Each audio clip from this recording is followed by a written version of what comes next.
Olá, bom dia! Jesus é o nosso Senhor. Mais uma vez, sejam todos bem-vindos a esse canal da Obra da Região 6, seja você da Região 6 ou alguma parte deste Brasil. Que o Senhor Jesus nos abençoe nesse dia, neste pequeno ruminar dessa palavra do alimento diário. Essa palavra que tem sido transmitida por meio dos irmãos e tem sustentado e alimentado todas as igrejas para que nós andemos em comum acordo, no mesmo pensamento, no mesmo encargo, na mesma visão, e essa palavra profética tão importante que alinha todas as igrejas do Brasil e também de todas as igrejas do mundo inteiro, o único corpo de Cristo que está sendo preparado como essa noiva, como essa guerreira e como o grandioso corpo de Cristo que está sendo expressado em toda a terra para a formação do Filho varão, para a volta do nosso amado Senhor Jesus. Então nós estamos agora na semana 3, o título da semana, o grande mistério da piedade, e hoje é o dia de terça-feira. Antes de iniciar propriamente dito a terça-feira, eu gostaria de voltar um pouco na página 29. Na página 29, que nós vimos anteriormente, fala para nós ali de 7 itens. Você pode abrir o seu alimento diário, por favor, na página 29. Fala de 7 itens com respeito ao conteúdo da verdade. Eu vou apenas ler os 7 itens para você relembrar. O primeiro item, a fé objetiva. O segundo item, verdade. Terceiro item, são os ensinamentos. Quarto, vida. Quinto, piedade. Sexto, fé subjetiva. E o sétimo item, a consciência. Todos esses itens, eles fazem parte desse conteúdo da verdade, e sem esses itens nós não poderemos ter uma vida da igreja adequada, sendo coluna e base da verdade. Então esses são elementos extremamente essenciais para que tenhamos uma vida sólida, uma vida da igreja sólida, até a volta do nosso amado Senhor Jesus. Então, para a página 43, é o encargo de hoje, a semana 3, terça-feira, página 43, fala sobre tomar posse da vida eterna. Então, hoje é o quarto item. Eu fiz menção da página 29, onde, repito, fala ali de 7 itens que compõem a questão da verdade. Então nós já vimos em dias anteriores, no caso mais propício ontem, na segunda-feira da semana 3, e hoje nós vamos ver então o item 4, que é a questão da vida eterna. Então o tema de hoje, da terça-feira, é tomar posse da vida eterna. Bom, nós sabemos que a fé objetiva e a fé subjetiva, o vínculo do aspecto objetivo para o aspecto subjetivo, o vínculo é a vida. Para você que ainda não está tão constituído com essas terminologias de fé objetiva e fé subjetiva, embora nós já tenhamos visto em dias anteriores, a fé objetiva, o conteúdo dela é a obra do Senhor Jesus. Ou seja, tudo aquilo que o Senhor Jesus fez, tudo aquilo que o Senhor Jesus fará e tudo aquilo que o Senhor Jesus está fazendo hoje.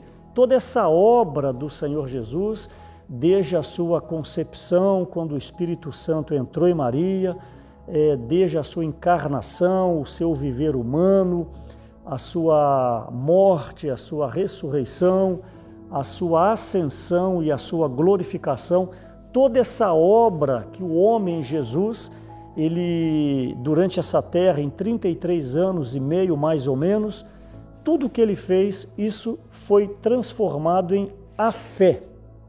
Então essa fé, ela diz respeito à obra de Jesus. Então essa fé é a fé objetiva, ou seja, ela está fora de nós. Você crendo ou não, ela existe. Assim como o ar, o oxigênio, você crendo ou não, ele existe. A eletricidade, você crendo ou não, ela existe. Então, essa obra de Jesus, ela é denominada a fé objetiva.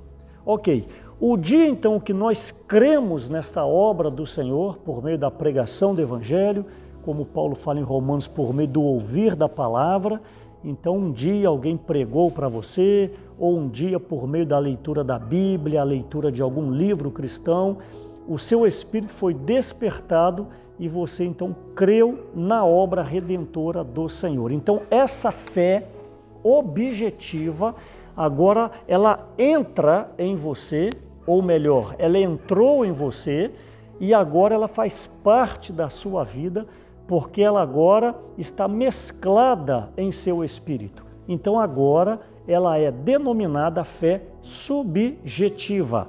Então não é mais apenas a fé objetiva. Ela continua sendo a fé objetiva, porém agora ela não está somente fora de você, ela está dentro de você. Então essa fé objetiva, na sua experiência, é a fé subjetiva, ou seja, agora te pertence, agora é por meio da experiência que você está tendo com o nosso amado Senhor Jesus.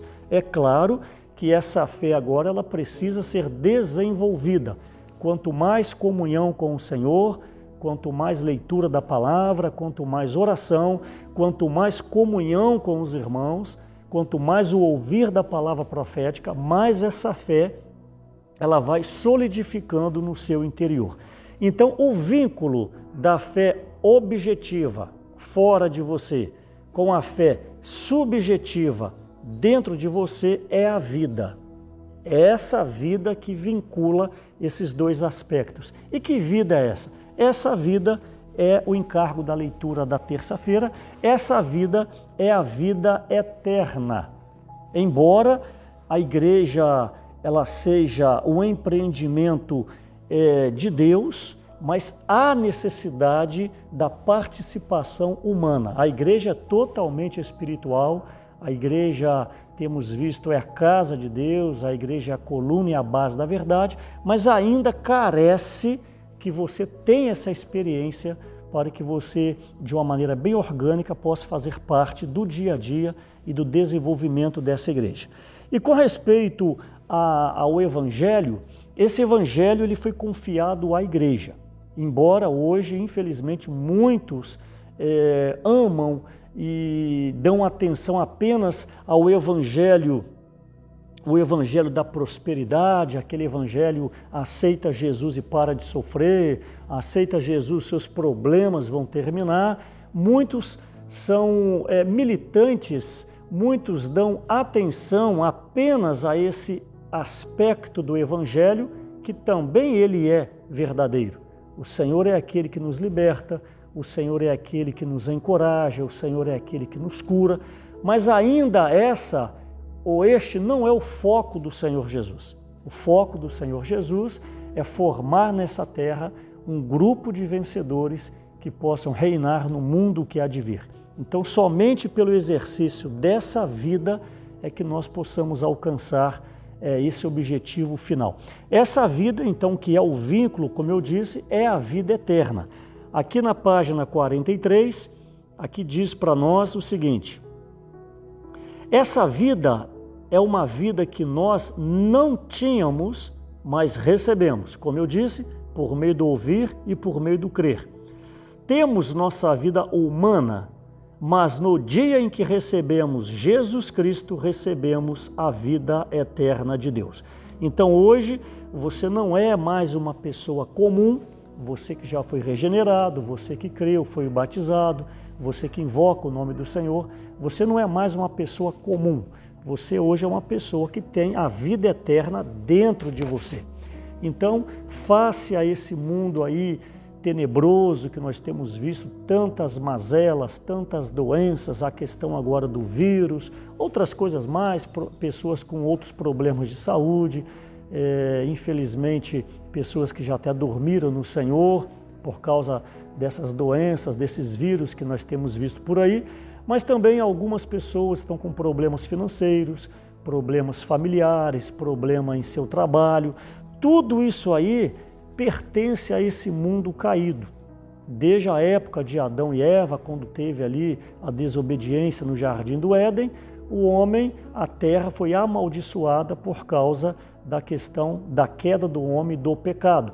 Por isso, então, que o próprio Senhor Jesus fala que o mundo jaz no maligno. Então, hoje, dia a dia, nós temos que vencer as adversidades, que elas vão permanecer até o julgamento deste mundo. Só haverá uma paz eterna, verdadeiramente, na época do milênio e na Nova Jerusalém. Então, portanto, hoje, como cristãos, nós precisamos viver por meio desta vida incriada, esta vida divina, a vida eterna que foi colocada em nós.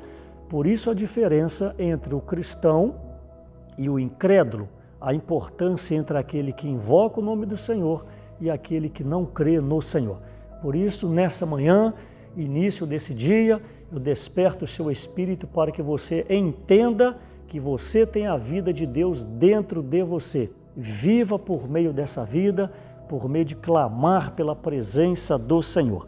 E tenha uma vida normal. Quando eu digo normal, embora nós sabemos que tudo isso é passageiro, mas você precisa, no seu trabalho, nos seus estudos, você precisa ser o melhor, você precisa dar um bom testemunho, você viva a sua vida tranquila, se você é casado, se preocupa também com as coisas do lar, se você é filho, se preocupa com o seu trabalho, com os seus estudos, se preocupa em obedecer os seus pais, você que é pai, você que é mãe, também se preocupa com os cuidados da sua casa.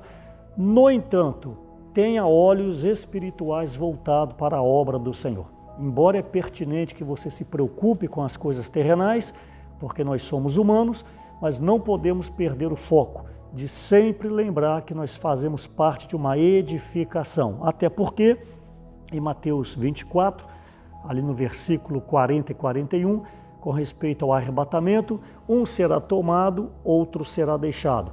Ali mostra que estarão no campo, estarão no moinho, ou seja, estarão no trabalho secular normal. O arrebatamento, ele ocorrerá onde quer que você esteja. Quando chegar a hora, se você estiver preparado, você vai ser arrebatado. Então não tenha mente que você tem que viver só dentro de um quarto, que você tem que viver somente lendo a palavra. Não, viva a sua vida normal. Repito, no entanto, não desvie o foco da obra do Senhor. E para finalizar, eu vou ler apenas 1 ou 2 versículos com respeito a esta vida eterna que está em nós. Aqui no livro de João, capítulo 10, vou ser breve por causa do horário. João capítulo 10, no versículo 28, eu lhes dou a vida, aleluia, o nosso Senhor nos deu a vida, eu lhes dou a vida eterna, jamais perecerão e ninguém as arrebatará da minha mão. Então aqui mostra que quando você creu no Senhor Jesus, a vida eterna, que é o Espírito prometido, ele entra em nós, ele regenera, e então o nosso espírito, e nós passamos da morte para a vida. Então nós temos a vida eterna. E 1 Timóteo capítulo 6, só estou dando base, você aí lendo o seu alimento diário também, você vai desfrutar muito mais. 1 Timóteo capítulo 6, no versículo 12, diz: combate o bom combate da fé, toma posse da vida eterna. Esse item é muito importante e a leitura também de hoje mostra para nós isso. Ter a vida eterna é uma coisa, tomar posse da vida eterna é outra coisa. Aqui está na página 44. Tomar posse da vida eterna, ela é muito mais do que apenas você ter a vida eterna. Sim, porque você creu, você tem a vida eterna. Mas tomar posse da vida eterna diz respeito à participação no reino de Deus. Então aqui Paulo adverte Timóteo para combater o bom combate da fé e tomar posse dessa vida eterna que ele já tem. Como a igreja, o anjo ali em Apocalipse capítulo 3, a igreja em Filadélfia, o anjo fala, conserva o que tens. Então você já tem a vida eterna em seu espírito. Então somente agora você precisa manter-se conectado ao Senhor, como eu disse no início, manter lendo a palavra, em comum acordo com a igreja, reunindo, congregando, tudo dentro do possível, você vai mantendo o seu espírito então aceso. E naquele dia, quando o Senhor vier, você será aprovado e você tomará posse dessa vida eterna. E por último, 1 Timóteo também capítulo 6, versículo 19, está no alimento diário, que acumulem para si mesmo tesouros, sólido fundamento para o futuro, a fim de se apoderarem da verdadeira vida. Então, meus amados irmãos, hoje nós vimos que a fé objetiva, que é a obra de Deus que estava fora de nós, a obra de Cristo, ela entrou em nós por meio do crer, transformando então a nossa experiência, que seria a fé subjetiva. E por meio disso nós ganhamos a vida eterna, e essa vida eterna ela precisa ser vivida. Então somente basta que nós tenhamos conexão com o Senhor diariamente, naquele dia nós tomaremos posse dessa vida eterna. No dia de amanhã, quarta-feira, quinta e sexta, sábado e domingo, ainda vai desenvolver os demais itens, desses 7 itens que compõem a questão da verdade, a questão da igreja ser a coluna e a base da verdade. Que o Senhor te abençoe, um bom trabalho, um bom dia para vocês na presença do Senhor. Jesus é o Senhor.